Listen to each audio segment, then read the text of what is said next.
Lucas capítulo 5, versículo 27. Para aqueles que têm o desejo no coração, já fica agora um direcionamento para os discípulos na segunda-feira, aqueles que estão estudando, tá? No mês de fevereiro vai começar uma nova turma do curso de teologia do Instituto Teológico Ômega. Nós temos uma parceria lá. Então, principalmente vocês que já estão participando da nossa escola de discípulos, comecem a orar nesse sentido, tá bom? Comecem a orar nesse sentido. Se você sonha, se você deseja ardentemente ser um instrumento usado nas mãos do Senhor, nós aprendemos que quanto mais nós nos capacitamos, mais Deus nos usa. Quanto mais nós nos capacitamos, mais o leque de oportunidades se abrem, de vidas a serem alcançadas para o reino de Deus. E o Instituto Teológico, a teologia é mais uma ferramenta, é uma ferramenta que vem nos auxiliar nessa grande obra que o Senhor nos comissionou, que o Senhor nos direcionou. Amém? Então, os irmãos que tiverem esse desejo, depois conversa comigo. Evangelho de Lucas, capítulo 5, versículo 27.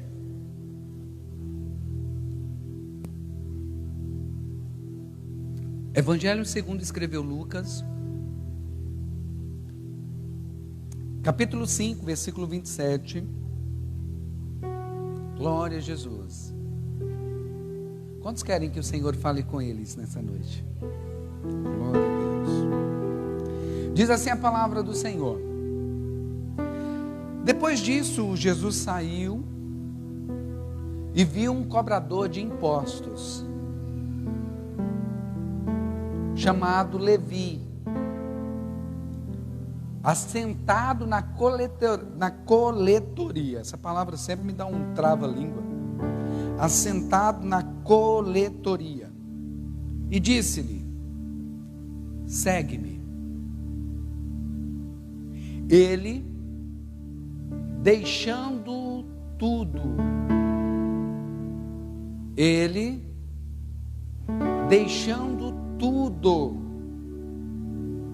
levantou-se e o seguiu. Fez-lhe Levi um grande banquete em sua casa. Havia ali uma multidão de cobradores de impostos e outros que estavam com eles à mesa. Os fariseus e os seus mestres da lei murmuravam contra os discípulos de Jesus, dizendo: por que comeis e bebeis com cobradores de impostos e pecadores? Por que comeis e bebeis com cobradores de impostos e pecadores? Respondeu-lhe Jesus: não necessitam os médicos de médicos os sãos, mas sim os enfermos. Eu não vim chamar os justos, mas sim os pecadores ao arrependimento. Feche os teus olhos um instante. Glória a Jesus. Coloque a sua mão direita à altura do seu coração. Glória a Deus. Curve a sua cabeça. Fala assim comigo: Pai, eu te agradeço pela vida. Eu te agradeço, Senhor, pelo seu amor, pela sua bondade, pela sua graça e pela sua misericórdia. Pai, muito obrigado por estar em sua casa. Obrigado, Senhor, por esta oportunidade de estar sentado aos pés do Senhor, contemplando a sua glória, a sua santidade, a sua justiça e também, Senhor, aprendendo com o Senhor. Pai, me ensine através da vida do pastor Eudes nesta noite. Usa, Senhor, o teu servo para falar comigo e abra o meu entendimento. Ilumina, Espírito Santo, a minha mente para entender as verdades espirituais que o Senhor tem a me ensinar nesta noite, em nome de Jesus. O texto que nós lemos começa dizendo: depois disso, depois de quê? Jesus já havia começado o seu ministério, já havia batizado, e depois que ele foi batizado, ele deu início realmente ao seu ministério. O capítulo 5 começa com a história da pesca maravilhosa, onde o Senhor escolheu ali os primeiros discípulos. Como se deu essa pesca maravilhosa? Ele estava ensinando para uma grande multidão, e de repente ele coloca os olhos em alguns pescadores que estavam lavando as suas redes, e a Bíblia diz que naquele dia eles haviam tentado a noite toda, usado toda a ciência, todo o conhecimento adquirido ao longo de uma vida, e mesmo assim não conseguiram pegar nenhum lambari, não conseguiram pegar nada. E naquele momento eles estavam lavando a rede, dando por encerrado aquele dia. Sem sombra de dúvidas, estavam cabisbaixos, porque ninguém gosta de fracasso, ainda mais quando diz respeito ao levar o alimento para casa, ao levar o alimento para a família, ao levar o alimento para a esposa, para os filhos. E eles haviam tentado a noite inteira e não conseguiram pegar nada, e a Bíblia diz que Jesus os viu. É sempre Jesus que vê a gente, diga glória a Deus.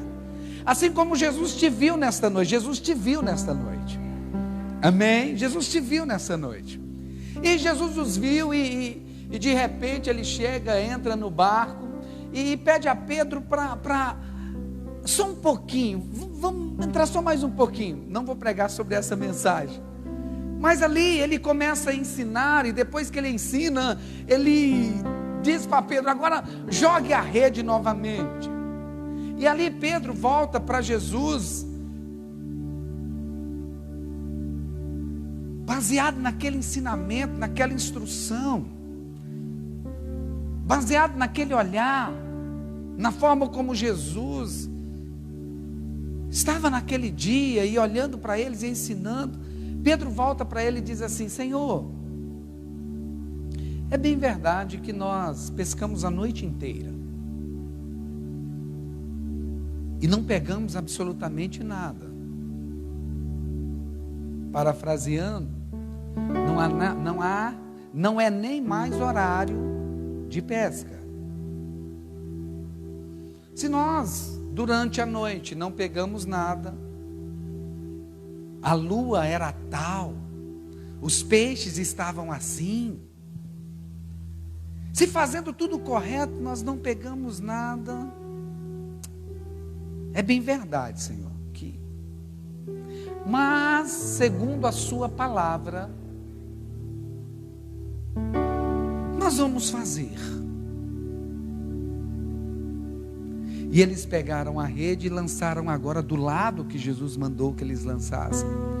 E eles pegaram tantos peixes, irmãos, tantos peixes, tantos peixes, tantos peixes, que as redes não estavam suportando, e eles não conseguiam colocar para dentro do barco.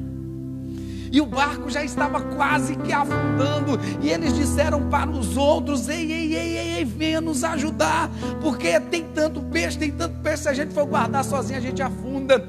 E aqui tem um mistério, irmãos, do compartilhar. Quando eu guardo as bênçãos que Deus tem para a minha vida, só para mim, eu começo a afundar. Eu tenho que repartir, esse é o plano, esse é o propósito, esse é o projeto.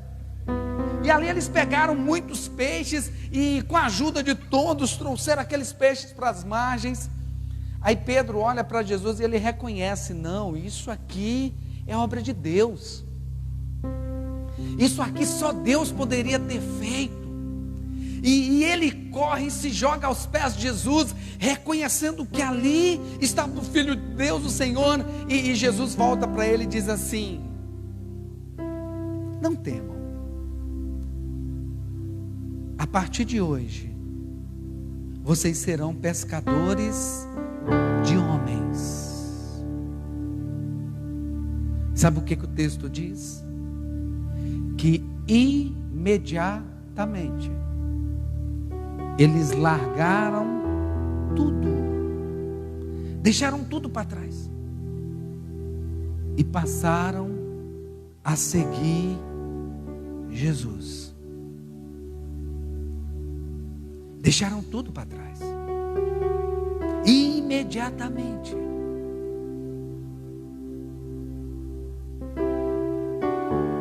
E ali começaram a caminhar com Jesus.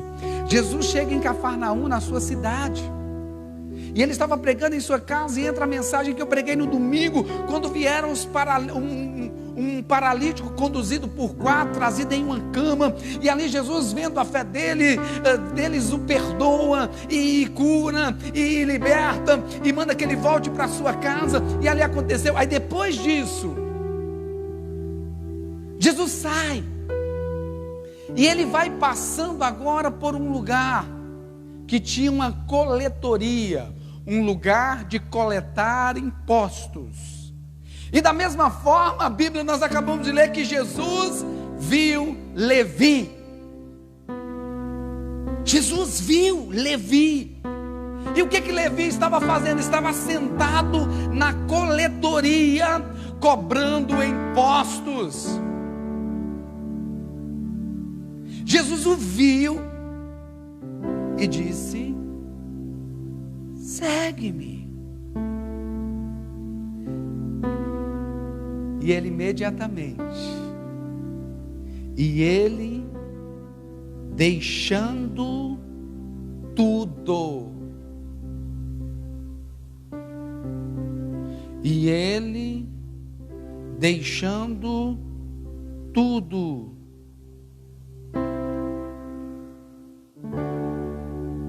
levantou-se e o seguiu.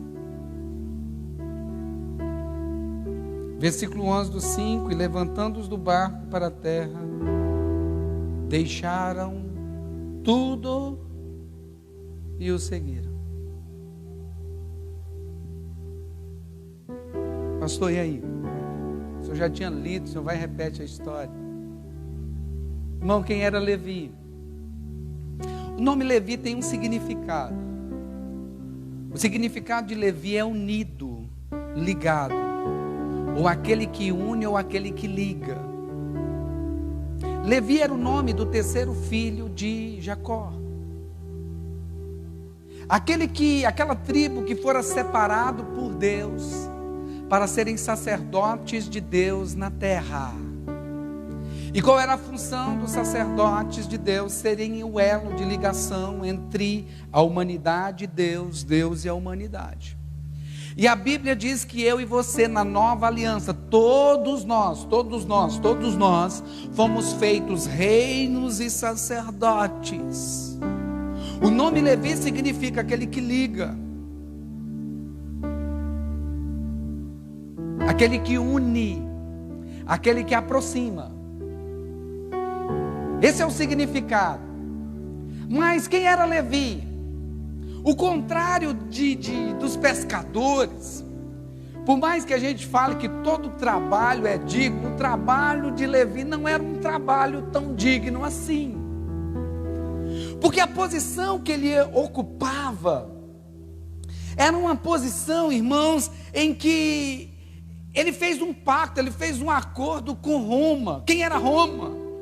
Aqueles que subjugaram os hebreus, os judeus, aqueles que dominavam sobre eles, e impunha cobranças de taxas exorbitantes. E eles separaram do próprio povo, do meio do povo, aqueles que seriam seus cobradores de impostos. E esses cobradores de impostos, então, eles eram tidos como pior do que pecadores. É tão interessante que nós vemos o texto: quem é este que se assenta com cobradores de impostos e pecadores? As autoridades aqui, os fariseus e os doutores da lei, eles não dizem assim: quem é este que se assenta com pecadores? Não.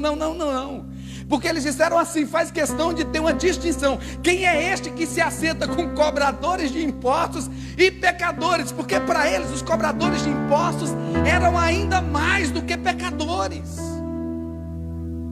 Porque eram homens que traíram a sua pátria. Eram homens que traíram os seus irmãos. E a sua grande maioria mesmo, para não dizer a totalidade dos cobradores de impostos, se quando começaram não eram, depois se tornaram, devido até mesmo ao estigma que levar, já que estão dizendo que a gente é, então eu vou fazer mesmo. Eles não cobravam apenas os impostos que eram devidos. Tanto é que João Batista, quando prega o batismo de arrependimento, uma classe de pessoas vem, e agora o que nós devemos fazer? Você não cobre mais do que é devido. Então cobrar imposto era lícito, mas os camaradas ainda cobravam além do imposto, por mais que as pessoas não gostassem de pagar, era lícito. Mas o grande problema era que os cobradores de impostos cobravam a mais. Para quê? Para ficar para si.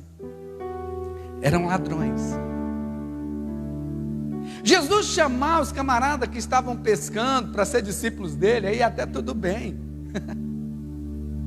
Jesus chamar os discípulos que estavam trabalhando a noite toda, que era um trabalho que era considerado digno e era até cultural devido ao mar da Galileia e todas as águas que estavam próximas ali, beleza, era comum, e chamou Jesus os discípulos. Mas quando os camaradas vêm ver Jesus chamando Levi, o cobrador de impostos, aqui eu vejo, irmãos, que Jesus não tem acepção de pessoas. Aleluia. Jesus não tem.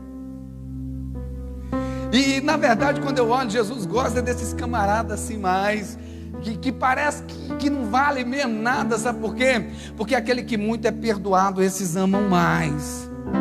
Esses que entendem o quanto Jesus os amou, o quanto a graça de Jesus superabundou sobre as suas vidas, esses amam mais. Esses que entendem que verdadeiramente não valiam nada, eram desprezíveis, miseráveis, separados de Deus, mas o olhar de Jesus o alcançou. E eu fico imaginando, irmãos, este olhar. Jesus os viu.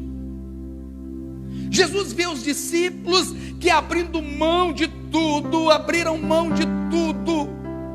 Abriram mão, irmãos, de uma pescaria que era o valor. Alguns estudiosos dizem que aquela pesca, a quantidade de peixe que eles pescaram naquele dia, era quase que a quantidade de peixe que eles pescavam anualmente. E eles deixaram tudo e seguiram Jesus. Largaram tudo, deixaram tudo para trás, para seguir Jesus. Que olhar é este? Eu vejo Asaf. Quando Asaf, eu falei um pouquinho sobre ele na mensagem de quarta. Irmãos, quero pedir vocês que seguem Avivamento Floresta, você que não participou do culto no sábado, eu quero ensinar vocês. Eu quero ser um canal de bênção para a sua vida. Eu quero ver você crescendo em graça, em conhecimento, em sabedoria diante de Deus. Eu quero ver você prosperando em tudo que Deus tem projetado para você e para a sua família. Eu não estou aqui para ser animador de palco, não. Eu estou aqui para ensinar, instruir, tentar de alguma forma edificar a sua vida. Você que não veio na quarta, entra lá e assiste a mensagem de quarta-feira. Veja a mensagem de quarta-feira que foi ensinado, ministrado na quarta. Então eu vejo aqui nos discípulos a mesma coisa de Asaf, depois dele ter passado por um momento em que os seus pés quase desviaram, mas quando ele vem para o templo e ali ele se assenta aos pés do Senhor, ele entende que a quem tem eu no céu além de ti, Senhor, a quem tenho eu no céu, a quem tenho eu além de ti. E ele vai dizer assim: Senhor, tu és a minha porção. Aleluia. Tu és a minha porção. Guarde isso, tu és a minha porção. Jesus vem e olha para Levi, e viu Levi na coletoria. Levi era um camarada que era o último a ser escolhido. Poderia ser o último a ser pensado que seria escolhido, mas Jesus escolheu ele. Irmãos, as pessoas olhavam para Levi, e na verdade, se eu estivesse andando aqui, se eu fosse judeu, Levi estivesse aqui, eu passava para o outro lado. Eles olhavam com desprezo. Eles olhavam com raiva e, de certa forma, até com razão. As pessoas não se assentavam com cobradores de impostos. As pessoas não queriam se relacionar com os cobradores de impostos. As pessoas queriam distância dos cobradores de impostos. Mas Jesus quando olha para o cara e viu Jesus, e ele estava lá, irmão, cobrando impostos. Jesus não viu ele fora do seu ofício. Jesus viu ele com a boca na botija. Assim como Jesus me viu um dia, e assim como Jesus viu a muitos aqui. Não havia nada em nós que pudesse atraí-lo, mas ele me amou e ele te amou. Não havia nada de bom em nós. Me lembro da minha conversão, eu completamente perdido, completamente drogado. O próprio Senhor foi lá. O próprio Senhor foi lá, Ele me viu lá. Eu não estava arrumadinho, eu não estava bonitinho, eu não estava cheiroso, eu não estava bem, eu não estava nem lúcido. Mas Ele foi lá. E quando Ele foi lá e falou comigo, eu disse: Senhor, amanhã eu vou procurar um lugar para te servir. Algo mexeu.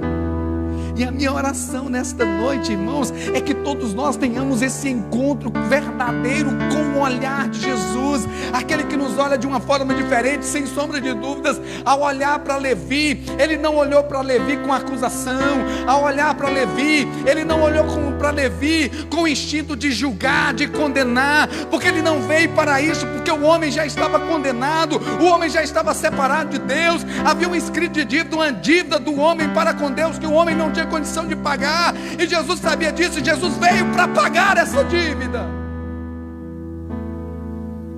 Enquanto os outros olhavam com acusação, Jesus olhava com olhar de misericórdia.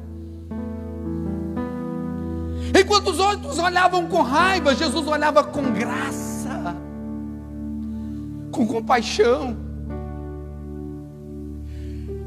O mesmo olhar que Jesus olhou para Pedro, quando Pedro negou 3 vezes. E virando Pedro, Jesus o viu. Jesus olhou para ele. Jesus olhou para Levi, irmãos. Assim como olhou para mim e olhou para você. E sabe o que ele disse? Segue-me. Jesus não botou ali uma lista de pecado que ele tinha, ele já sabia. O pecado, sem sombra de dúvida, irmão, o acusava de dia e de noite, sempre estava diante dele. Jesus simplesmente disse: segue-me. Segue-me. Esse é o desejo de Deus para as nossas vidas. Segue-me. Eu não quero saber acerca do seu passado, eu não quero saber do que você fez até ontem. Eu quero saber que a partir de hoje existe um caminho que o Senhor Jesus já trilhou e está dizendo: olha, eu estou na frente, segue-me, porque o Senhor vai à frente aplanando o caminho, escrevendo a nova história, escrevendo um novo tempo, mas Ele está dizendo: segue-me.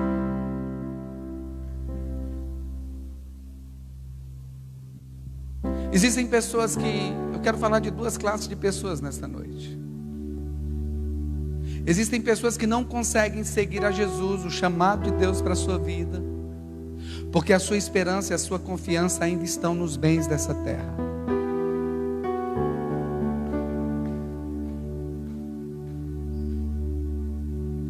Existem aqueles que o Senhor chamou, que o Senhor escolheu, que o Senhor os separou para uma grande obra, para serem instrumentos usados por Deus dentro de um plano, dentro de um projeto.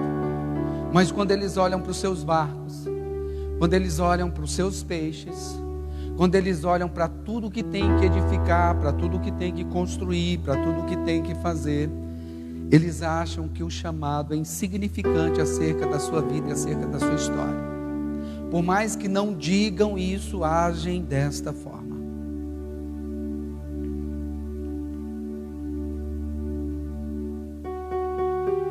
Eu me lembro de Eliseu. A Bíblia diz que Elias já estava meio que cansado e pensando em desistir, desejou até a morte. Senhor, basta, chega. Eu já fiz demais para o Senhor, eu já orei, esse negócio secou aí, eu passei 3 anos de seca, e é bem verdade, o Senhor não deixou faltar nada, mas foi 3 anos, aí meio que escondido, aí agora eu vim, o Senhor mandou eu aparecer, eu orei, fogo desceu do céu, e os profetas de Baal, tudo já foi morto, e agora eu chego no momento que eu pensava que eu ia ser honrado, vem essa Jezabel, ao invés de se converter, a mulher quer me matar, chega, Senhor. Eu não estou aguentando mais luta, não estou aguentando mais prova, não. Basta! Alguém já se sentiu assim? Algum pastor já se sentiu assim?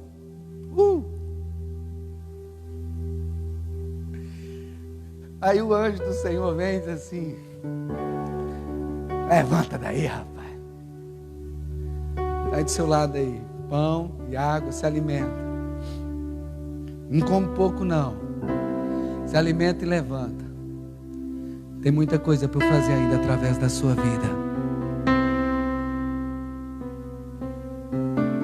Aí Elias, com a força daquela comida, vai, caminha 40 dias, aleluia, fica numa caverna, e ali o Senhor vai se manifestar. Ele diz assim: agora deixa eu te falar, ainda existem reis para serem ungidos através da sua vida. E outra coisa, como é que você quer desistir se você ainda não levantou discípulo?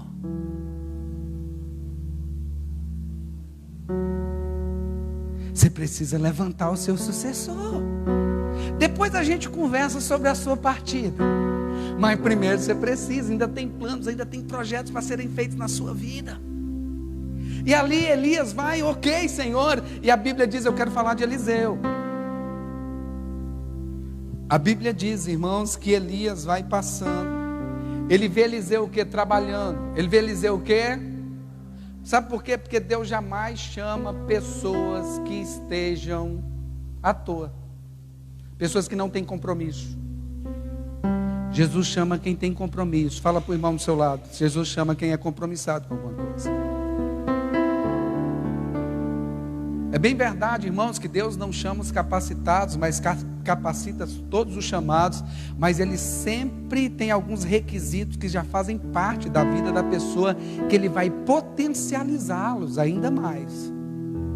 Mas já existe alguma coisa. Por exemplo, quando Deus chama Abraão para ser pai de uma multidão, irmãos, quando Deus chama Abraão para ser pai de uma multidão, você nunca parou para pensar? Deus precisava de alguém que fosse fiel. Deus que precisava de alguém que fosse chamado até mesmo pelo pai da fé. Abraão, ele é conhecido pelo pai da fé, e é bem verdade que a sua fé ela foi crescendo gradativamente. Fé e fidelidade são duas coisas que são realmente juntas. A fidelidade é um fruto da fé, se é que isso pode se dizer. Quem que Deus ia escolher? Deus olha da terra e encontra quem? Abraão. Quem era Abraão, irmãos? Um homem de 70 anos, casado com Sara, que não tinha filhos, mas mesmo assim, era fiel à sua esposa. O Senhor olha e diz assim: se alguém, dentro dessa cultura, mesmo a sua mulher não lhe dando frutos, filhos, que era para que a mulher servia, esse camarada continua fiel à sua esposa, eu posso confiar a ele os meus filhos. Eu vou potencializar ainda mais. Eu fui me perder agora completamente.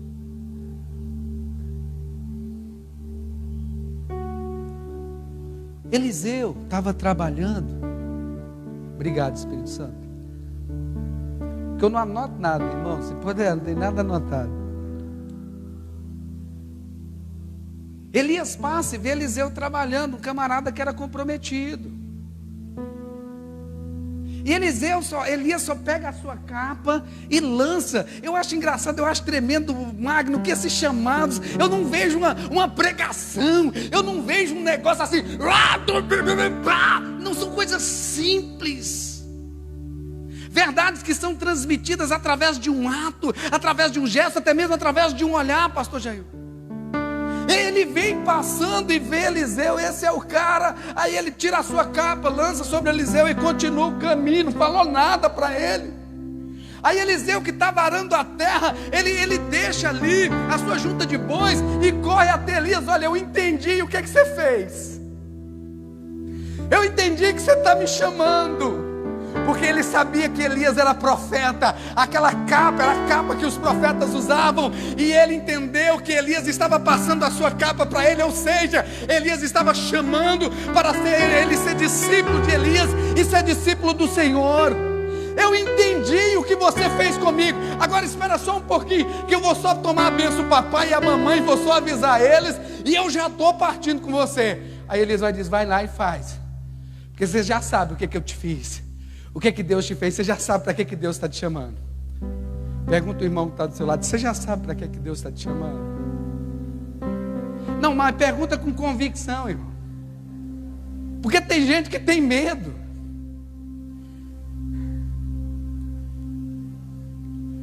Tem gente que tem medo em confiar em Deus.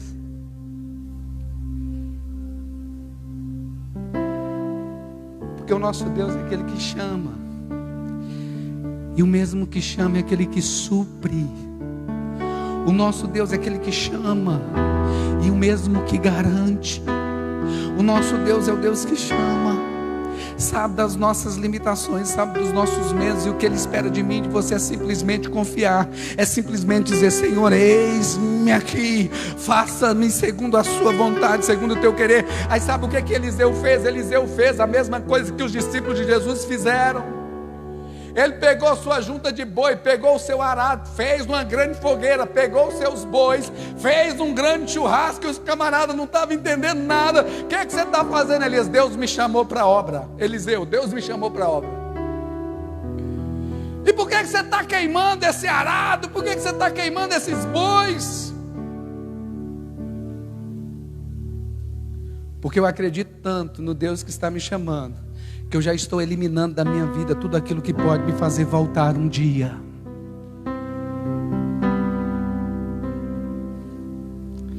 Deixando tudo para trás. Paulo vai dizer isso, e Paulo não falava da boca para fora, ele falava daquilo que vivia, deixando as coisas que para trás ficam.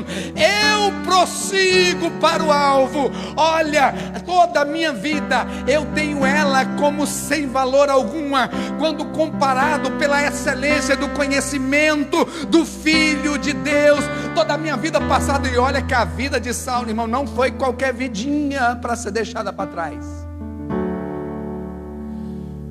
Saulo foi formado nas melhores faculdades aos pés de Gamaliel, fariseu, doutor da lei, mestre, e ele já ocupava um lugar de autoridade, que era um lugar que todos queriam estar onde Saulo estava.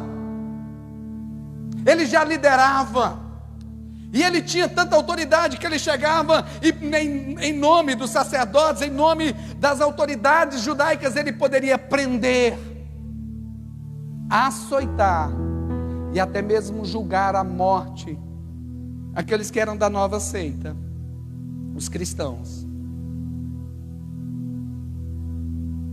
A capa de Estevão, o primeiro mártir da igreja, foi lançada aos pés de Saulo. Saulo estava lá. Se ele não jogou pedra, ele estava compactuando com aquilo. Ele estava lá.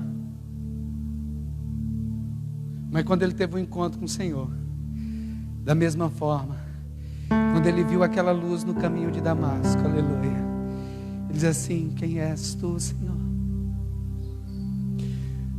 O que queres? O que queres? Levanta-te, Saulo, vai para a rua chamada direita, e lá lhe será dito tudo o que eu tenho para fazer através da sua vida. O camarada largou tudo, irmãos, largou tudo para fazer a vontade de Deus. Existem aqueles que não conseguem largar porque não conseguem confiar. Não conseguem acreditar que Deus supre. Não conseguem acreditar que Deus prover. Não conseguem acreditar que o nosso Deus, Ele é o mesmo, não mudou, que faz o deserto florescer, que traz a existência o que não existe, que faz a água brotar da rocha, que se necessário for, manda os seus corvos ainda, com o seu pão e com carne, para cuidar daqueles que zelam da sua vontade, que zelam do seu querer, que zelam do seu direcionamento. Existem muitos que são presos a este mundo, porque não conseguem ver, e a minha oração nesta noite é que você veja. A minha oração nesta noite é que você contemple esse olhar do Senhor que garante todas as coisas nas nossas vidas. Vem, segue-me. Vem e segue-me.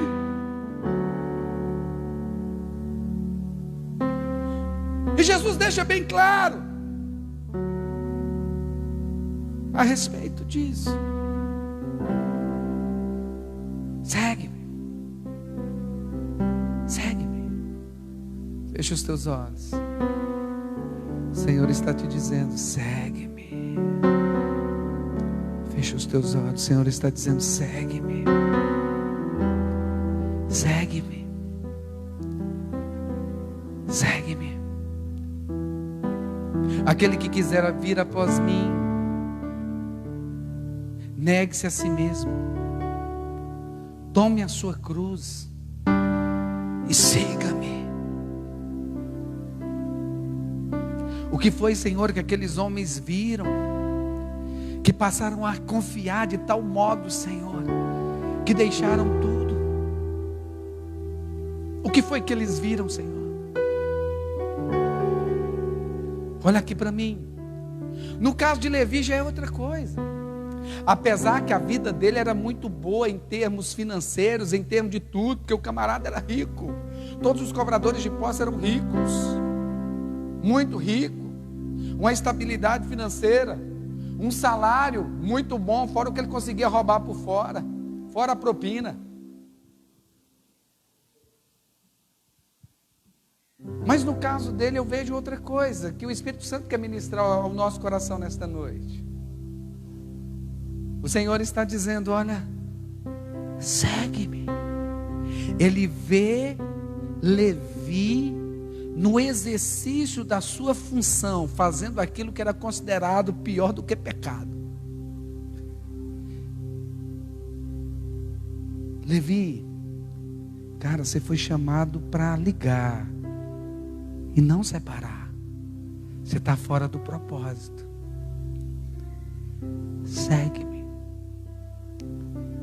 Só que para seguir, Levi, ao olhar aquele olhar de graça, de bondade, de favor e misericórdia,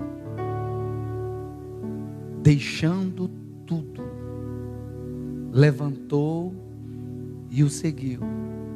No caso de Levi, sabe o que quer dizer? Deixar a vida pregressa de pecado.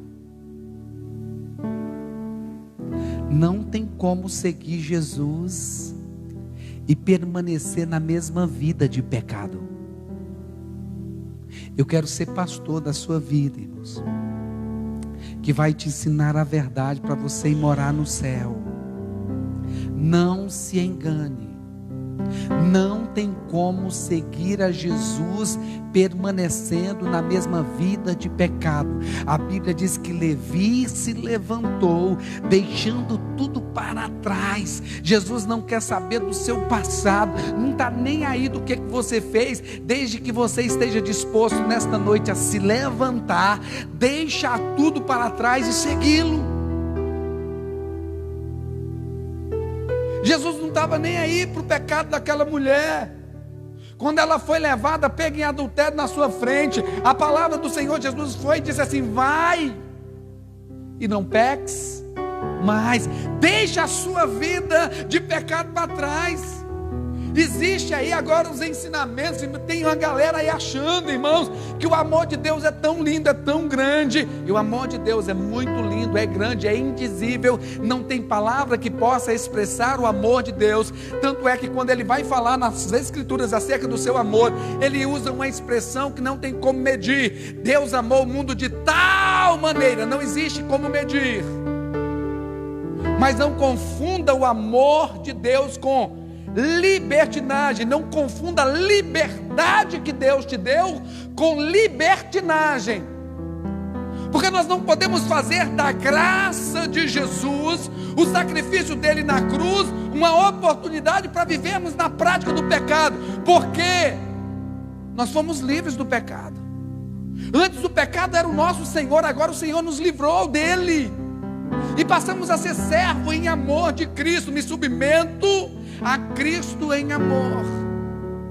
Mas não confunda, porque aqueles que acham que podem seguir a Cristo vivendo a mesma vida que outrora vivia sem Ele, uma vida desprovida do temor de Deus, onde as paixões da carne, a concupiscência da carne falam muito mais forte em sua vida do que o amor que você tem por Deus.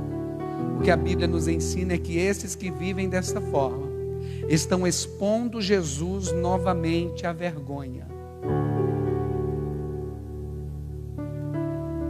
Estão expondo Jesus novamente naquela cruz. Quando alguém diz assim: olha lá, diz que é crente, mas não sai do motel com amante. Olha lá, diz que é crente, mas compra todo mundo e não paga. Diz que é crente, mas é a pessoa mais faladeira no bairro. É pior do que Satanás para contar a história da vida dos outros. Tudo quanto é contenda, você pode olhar que fulano que diz que é crente está no meio. Levi, deixando tudo para trás, ele entendeu, irmão. Ele entendeu que não valia nada, mas mesmo assim Jesus estava disposto a pagar tudo por ele. Eu não valia nada, eu não sei você, mas eu entendo que eu sou esse doente, esse enfermo aqui, esse pecador que Jesus... Eu não sei você, mas eu entendo que eu preciso de cura. Precisava e continuarei precisando de cura. Eu não valia nada. Nada. Mas mesmo assim, Jesus pagou tudo por mim. Por isso que a vida que agora vivo, não vivo mais eu. Mas eu vou falar igual Paulo. A vida que agora eu vivo, não vivo mais eu, mas eu vivo para a glória de Deus. Eu quero ensinar isso para você. Não pense você que você vale alguma coisa. Deixa eu te contar um negócio. Você não vale nada. Você não vale nada. Que é isso, pastor? Eu venho na igreja, pastor. Eu vim aqui para o senhor olhar dentro dos meus olhos e dizer que eu não vale nada. Eu sou especial. Eu sou mais raro do que o ouro de Ofim. Você não vale nada. Eu e você, nós éramos merecedores do inferno. Eu entendo graça por isso. Porque Deus me amou, mesmo quando eu vivia morto nos meus próprios delitos. Não havia nada em mim que pudesse agradá-lo, não havia nada em mim que pudesse honrá-lo, mas Ele olhou para mim com um olhar de graça, e Ele decidiu pagar tudo por alguém que não vale nada. Não porque eu mereço, não, porque o amor dele é tremendo. Porque o amor dele é indizível, porque o amor dele é imensurável, e por eu entender isso, eu agora vivo para ele,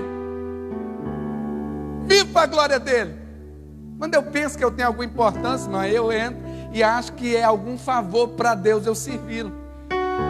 Irmão, tinha tanta gente aí, ele foi e me escolheu. Ele me viu, assim como ele te viu. Paulo, ele entendia isso. Ele vai dizer: olha, a excelência nunca esteve no vaso. Fala para o irmão que está do seu lado assim: a excelência nunca esteve no vaso. Agora dá um sorriso para mim, muda esse semblante. A excelência nunca esteve no vaso. A excelência está naquilo que está dentro do vaso. A presença de Deus em nós, o Espírito Santo de Deus em nós. Aí eu vejo alguém, irmãos, alguém que quando ele entende esse amor, esse alguém que quando entende essa graça, quando ele entende esse perdão, quando ele entende essa aceitação, quando ele entende esse favor, algo acontece no seu interior que transforma a sua vida de tal maneira, irmãos, que eu vejo o próprio Levi. Ele diz assim: Senhor, eu vou te seguir, mas tem um negócio, vamos lá para casa primeiro. Sabe? Eu quero levar o Senhor para minha casa. Porque a Bíblia diz que ele fez um grande banquete. Ele não fez um banquete. A palavra de Deus está dizendo assim, que ele fez um grande banquete. Ele não fez um banquete, ele fez um grande banquete. Sabe por quê? Porque quem muito é perdoado ama mais. Ele entende que a graça de Deus foi superabundante sobre a vida dele. Então também ele é generoso. Ele superabunda em fazer as coisas para Deus. Quando vai fazer as coisas para Deus, ele não faz de meia boca, ele não faz pela metade, ele agora faz tudo com excelência. Ele é firme, ele é constante, ele é sempre abundante na obra do Senhor, aleluia. É o que Paulo ensina. Levi, ele foi aceito. Esse Levi que tinha um nome, mas não estava vivendo de acordo, ele agora é aceito. E por ele ser aceito, Senhor, o que eu posso fazer ao Senhor, por todos os benefícios que me tem feito, vem aqui para minha casa e eu vou fazer um grande banquete para o Senhor. Eu quero honrar o Senhor. Eu quero honrar o Senhor na presença de uns camaradas que eu tenho certeza que, assim como eu, necessitam de uma grande transformação. Quem que estava lá na casa dele? Lotado de cobradores de impostos e pecadores. Quem estava lá na casa dele? Vem todo mundo. Eu quero mostrar para vocês: Jesus me aceitou, pode aceitar vocês. Jesus me aceitou, a graça dele me alcançou. E ele não faz acepção de pessoas. Vem para cá, vem para cá. Eu quero que vocês conheçam aquele que transformou a minha vida. Eu quero que vocês conheçam aquele que transformou o meu ser. Eu quero que vocês conheçam aquele que olhou para mim com um olhar de dignidade, mostrando quem realmente eu era e me chamou para uma novidade de vida. É possível viver uma novidade de vida. Irmãos, quem tem um encontro real com Cristo, ele não consegue guardar Cristo para si. Ele quer cantar como aquele hino. Vocês me ajudam aí, por gentileza? Será que a gente consegue, Pedro? Eu te amo. E vou gritar para todo mundo ouvir. Eu te amo e vou gritar para o mundo inteiro ouvir. Era o que Levi estava fazendo lá. Fazendo um grande banquete. O que aconteceu? Não, Jesus está aqui. Quem é Jesus? Ele é meu Senhor, ele é meu Salvador, ele é meu Mestre. É aquele que agiu com graça quando ninguém agiu com graça. É aquele que estendeu a mão quando todos se desviavam. É aquele que me aceitou e me abraçou quando todos corriam de mim. Que banquete é esse? Eu estou honrando Jesus e eu quero que vocês também o conheçam.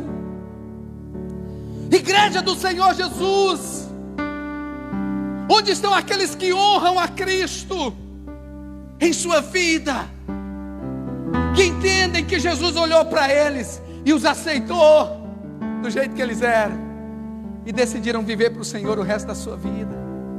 Sabe por quê, irmãos? Esse Levi posteriormente vai ter o nome mudado.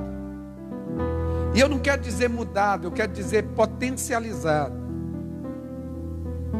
Porque ele já tinha um nome que era um nome abençoado. O nome era abençoado, ele só estava vivendo fora do propósito. E é isso que Jesus quer dizer para mim e para você nesta noite. Quando você vive dentro do propósito, ele potencializa tudo de bom que outrora já existe em nós, alguma coisa de bom. E de Levi passou a ser chamado Mateus. E sabe o que significa Mateus? Sabe o que significa Mateus? Tem alguém que tem um Mateus em casa aqui? Tem alguém que tem filho ou irmão que chama Mateus? Sabe o significado de Mateus? Não? Dádiva de Deus.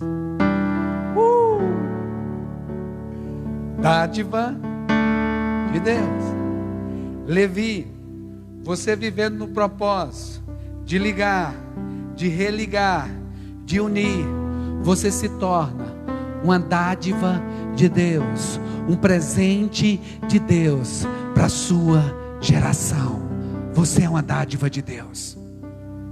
Vivendo o propósito de Deus, irmão, nós nos tornamos uma dádiva de Deus, um presente de Deus. E começa onde? Na nossa casa.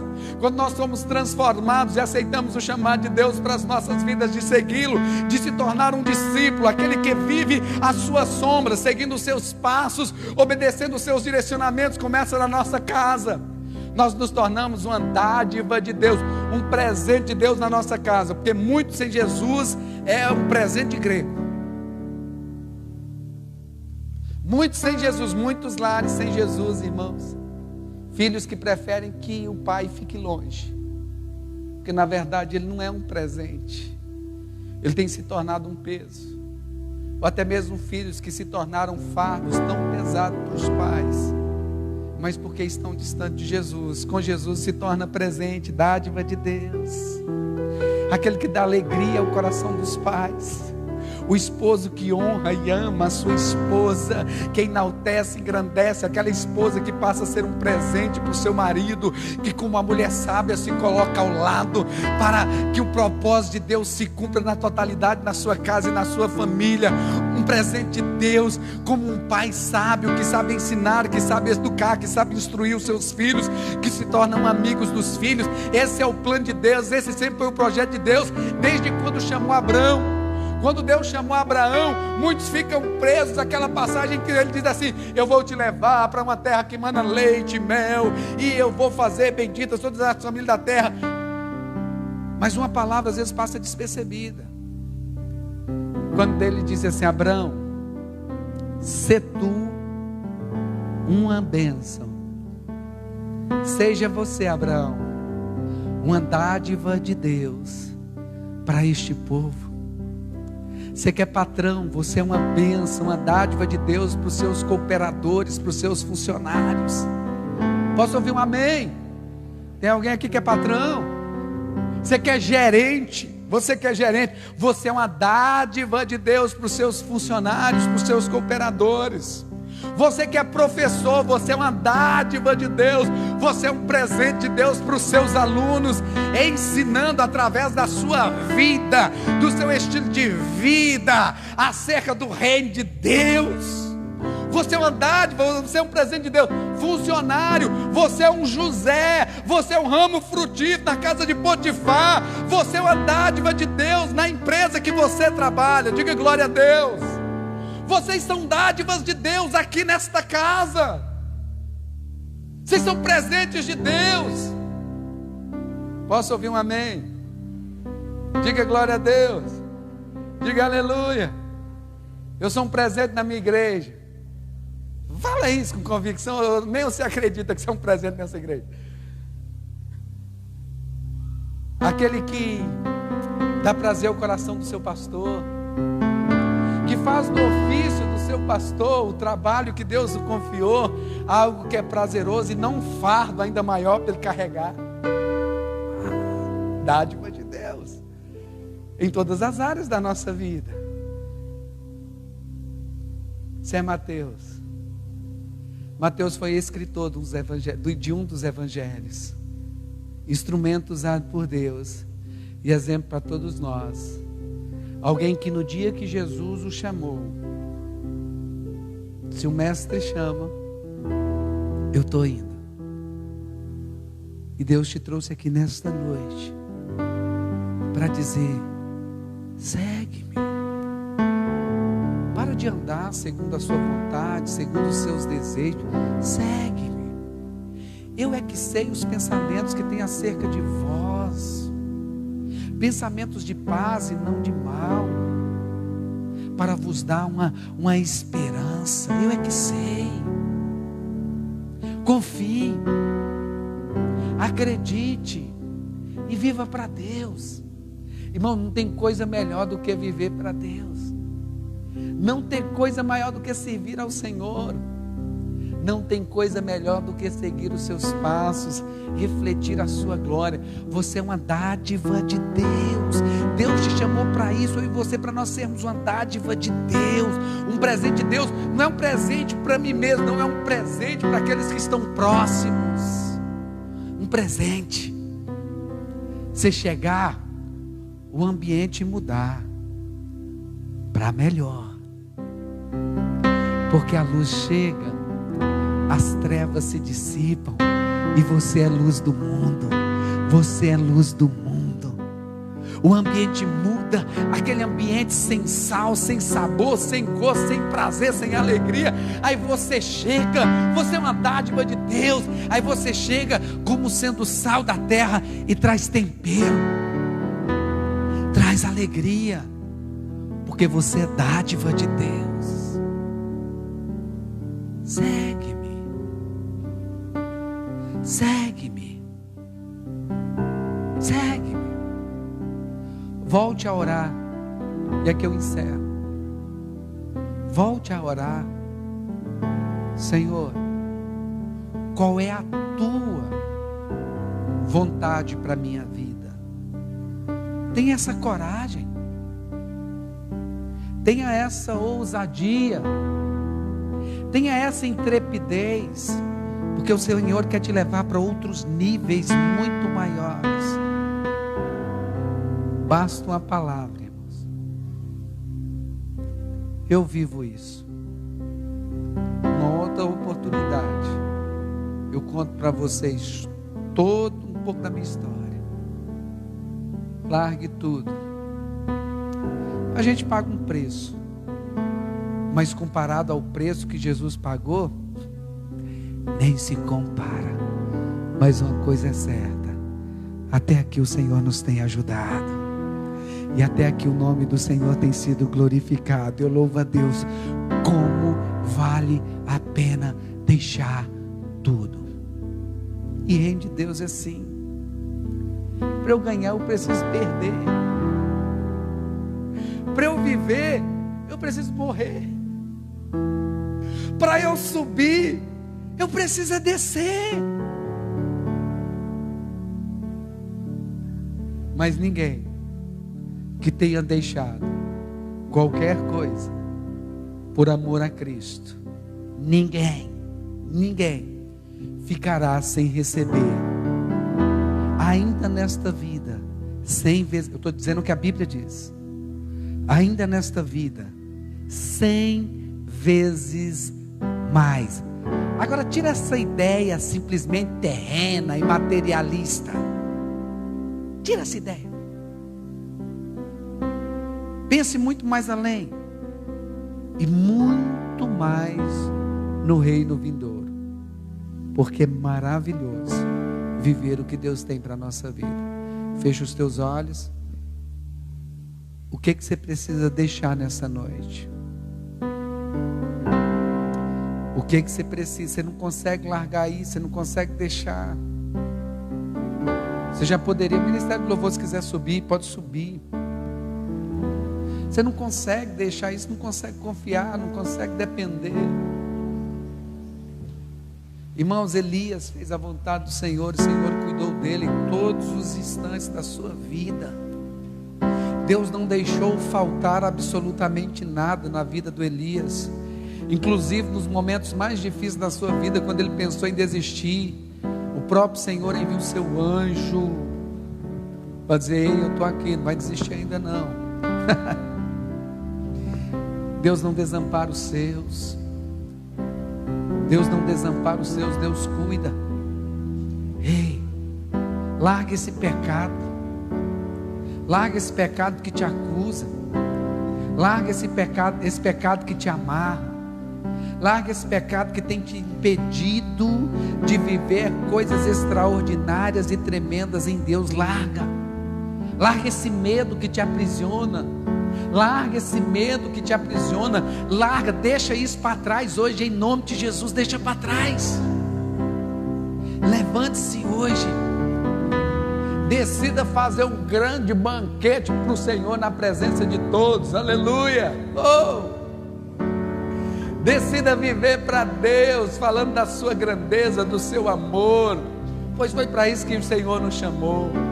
E as outras coisas, fica tranquilo, todas as nossas necessidades serão supridas em Cristo Jesus, o nosso Senhor e o nosso Salvador.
Salmo 73, versículo 24, Asaf vai dizer o seguinte: guias-me com o teu conselho, e depois me receberás na glória. A quem tenho eu no céu, senão a ti? E na terra não há quem eu deseje além de ti. Na terra não há quem eu deseje além de ti. 26. A minha carne e o meu coração eles desfalecem, mas meu Deus é a fortaleza do meu coração e a minha porção para sempre. O Senhor é a minha herança. Levi, todas as outras tribos terão terras, terão herança, mas vocês não. Levi, vocês não, porque eu, o Senhor, serei a sua porção. Qual era a tribo mais rica de todas, irmãos? Aquelas que tinham um pedacinho de terra, ou aquela que tinha aquele que era dono de tudo? Por que Barnabé, irmão? Por que Barnabé, quando ele se converteu, ele vendeu as suas terras e depositou no altar do Senhor?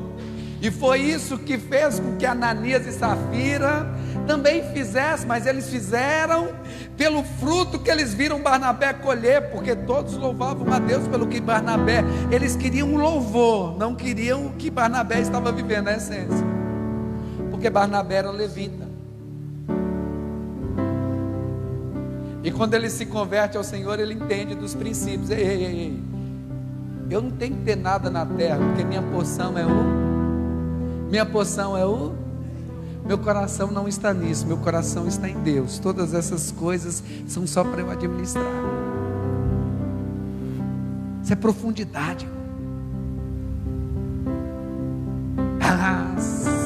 Se essa verdade for iluminada dentro de cada um de nós, sem sombra de dúvidas, nós vamos ser uma dádiva para esta geração. Quem concorda, diga amém. Bata palmas e glorifique ao Senhor. Marca na sua Bíblia Salmo 73, os versículos que eu li de Asaf. Salmo 73.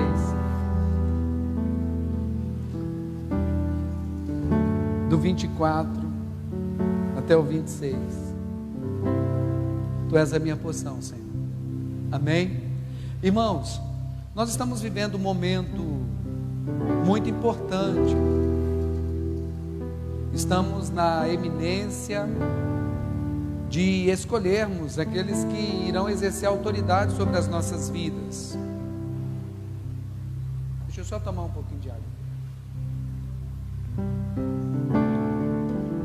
E a Bíblia, ela nos ensina que nós devemos orar por todas as autoridades constituídas por Deus, pois toda autoridade ela é constituída por Deus.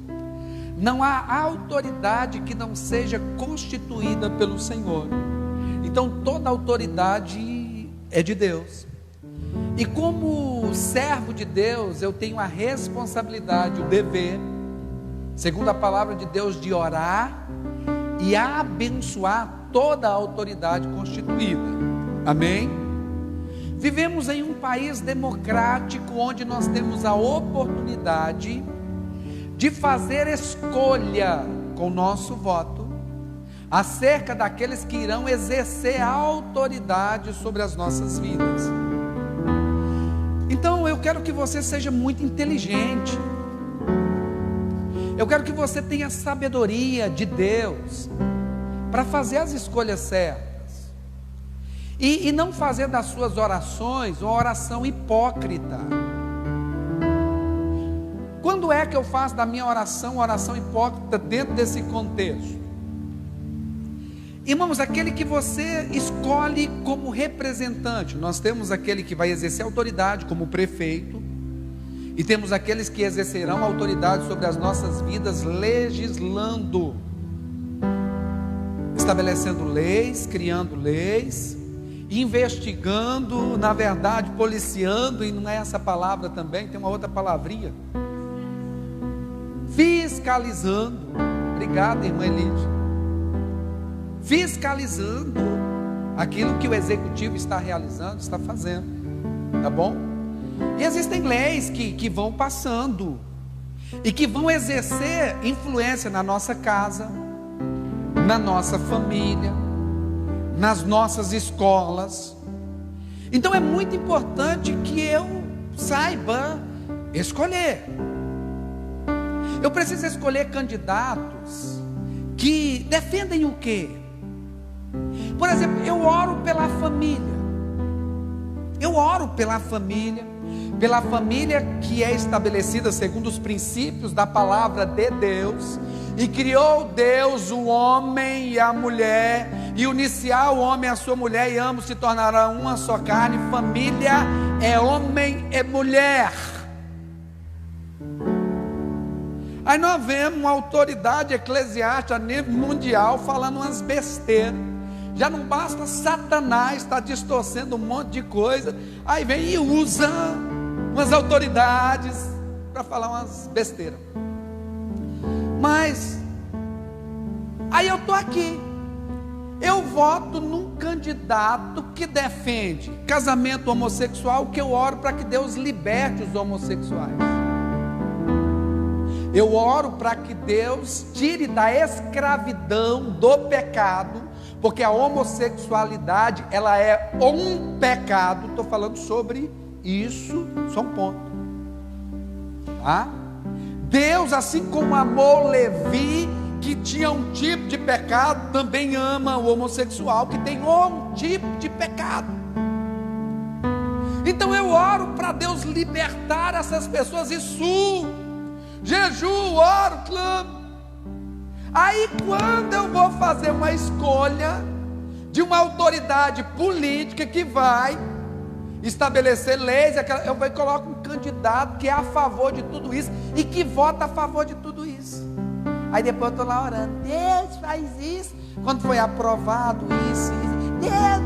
Aí Deus vai assim, eu estou com vontade de te dar uns tapas, porque eu queria te usar para fazer as escolhas certas. Eu queria te usar, só que você foi nessa ignorância. Eu votei no meu amigo, porque você não tem que votar no seu amigo, Você tem que votar em alguém que tem capacidade para desempenhar uma função, um papel, que tenha voz lá dentro, e seja sua voz lá dentro. Amém? Então procure conhecer os candidatos, procure conhecer as suas propostas, procure conhecer as suas ideias. Amém? Ninguém é dono do seu voto a não ser você mesmo, ok? Eu, como pastor, te aconselho: escolha candidato. Te aconselho também, você pode fazer a escolha que você quiser, mas te aconselho: escolha candidatos que se identifiquem com aquilo que você crê, com aquilo que você preza, com aquilo que você luta. Pessoas idôneas, pessoas de caráter. Escolham pessoas assim, porque eles vão exercer autoridade sobre a sua vida, sobre as nossas vidas, no mínimo 4 anos. Nós já sofremos tanto aí atrás por causa do governo. Que Deus tenha misericórdia de nós, irmãos. E eu quero orar nesta noite pelas autoridades constituídas, orar pelo nosso prefeito, orar por todos os vereadores que já são vereadores na nossa cidade hoje, e por todos que estão pleiteando também. E quero orar por essas pessoas com 2 representantes que aqui estão, que colocaram o seu nome. Vocês vão representar todas as autoridades que já são constituídas, representantes que são membros dessa casa, tá? Eles são membros da igreja, não são candidatos da igreja, porque a igreja não tem um candidato. Hoje a igreja não tem, mas são membros da igreja, ativos na igreja, participam dos trabalhos, contribuem na igreja, e que de repente você nem sabia. Então nós vamos orar por todas as autoridades, e tendo eles como representantes de todas as autoridades. E aí depois também você pode chegar e perguntar quais são os seus projetos. Se vê que se identifica, amém. Se não se identifica também, amém, do mesmo jeito. Amém, gente? É assim que se faz política. Ninguém é dono do seu voto. Essa história que se você não votar, você está debaixo de maldição, isso é ideia do diabo, isso é ideia do cão. Até aquela música, né? Conhecereis a verdade vos libertará. Irmã Elídia, ela é diaconisa. O irmão Obedes é membro aqui da igreja. Por favor, irmão Obedes, eu quero, igual falei de manhã para vocês, o Eduardo não veio agora à noite, tem um terceiro, o Eduardo Nonato também é aqui da igreja. Eduardo Nonato, advogado. Eu falei com eles: vocês podem vir que eu vou orar por vocês, nós vamos orar pelas autoridades e orar por vocês. E vocês são corajosos demais, mas eu sei que é porque arde no coração de vocês esse desejo de mudança de algumas coisas, né? E sei que, eu imagino que fazer política nesses dias não está sendo fácil, porque caiu tanto no descrédito, não é verdade? Ó, só de falar para você, muita gente já murchou aqui na cadeira, já está assim, porque devido a tudo que é feito. Mas se os homens de bem não se levantar para tentar mudar, como é que vai mudar? Né? Como existem outras pessoas de bem aí também se levantando, insatisfeito com o atual, e eu posso tentar fazer alguma coisa. E eu sei que vocês devem tomar cada fechada de porta, né? Não vem falar desse negócio comigo não, que eu não quero nem saber, né? Que Deus dê graça e dê força a vocês. E eu conversando com os dois, eu sei que muitas vezes, mais do que pedir um voto, vocês estão evangelizando também, falando do amor de Jesus, né? Não perdem as oportunidades, e assim tem que ser. E Deus vai glorificar. O desejo do meu coração é que o nome do Senhor continue sendo glorificado, seja na vitória, ou seja na vitória, porque ganhando ou não ganhando, vocês já são vitoriosos em Cristo Jesus. Amém? Estenda as suas mãos para cá, e nós vamos orar a Deus pelas autoridades constituídas. Amém? Pai, em nome de Jesus, nesta noite nós oramos ao Senhor em favor da irmã Elídia, em favor do irmão Obed, Senhor, que tem este sonho, Como outros têm sonhos, meu Deus, de fazerem a sua faculdade, tem o dom, tem o talento para determinadas áreas da sua vida, meu Deus, e o Senhor plantou esse sentimento, esse sonho no coração dos seus filhos. Nós oramos ao Senhor, ó Deus, que o Senhor os dê força, os dê sabedoria, coragem, sabedoria no falar, meu Deus, e força para continuar essa caminhada, que o nome do Senhor seja glorificado, ó Deus, nesse período que antecede a política e também depois desse período, através da vida dos teus filhos. Se assim for da sua vontade, meu Deus, que ali eles conquistem, que assim seja, que seja feita a sua vontade. Oramos ao Senhor, meu Deus, pela vida do nosso prefeito hoje. Oramos ao Senhor em favor de todos os vereadores. Oramos ao Senhor em favor da nossa cidade. Pedimos, ó Deus, a bênção do Senhor sobre a nossa cidade, a bênção do Senhor sobre o Vale do Aço, Senhor. Meu Deus, em o nome do Senhor Jesus Cristo, Pai. Senhor, que essa cidade seja guiada, seja conduzida por homens e mulheres que temam ao Senhor, meu Deus, que tenham no seu coração o temor do Senhor, meu Deus, que governem, meu Deus, para a glória do teu santo nome, ó Deus, em o nome do Senhor Jesus. Dê sabedoria ao teu povo, Pai, dê sabedoria a todos nós, para fazermos as escolhas certas, Senhor, naquele dia, meu Pai. Em o nome do Senhor Jesus, a minha oração é que sobre a nossa cidade, sobre o nosso Brasil, Senhor, seja quebrada toda maldição, em o nome do Senhor Jesus Cristo, Pai.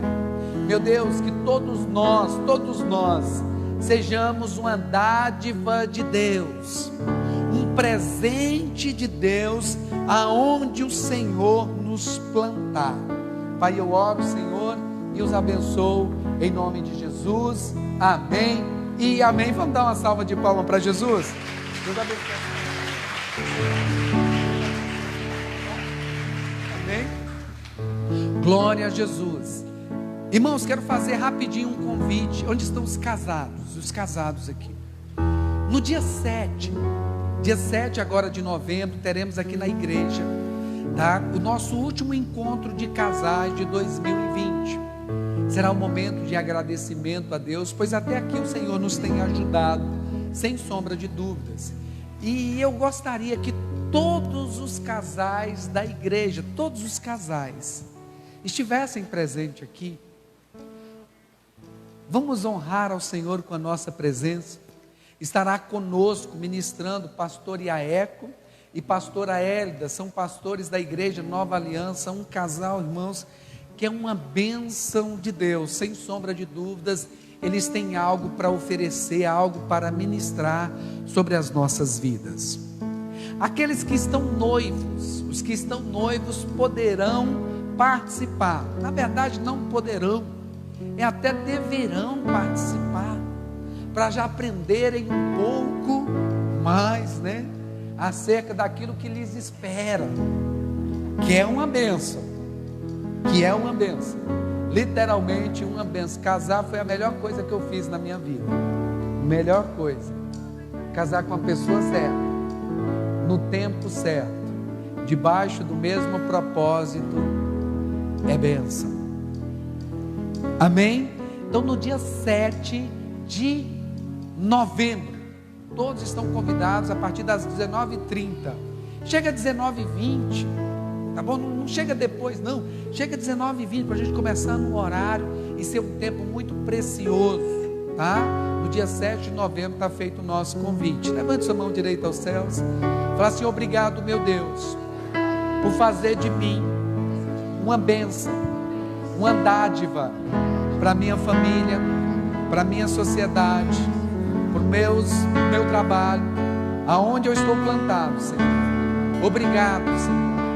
Meu Deus, ajuda-me a cada dia a seguir os seus passos, a seguir a sua voz, o seu chamado, em o nome de Jesus.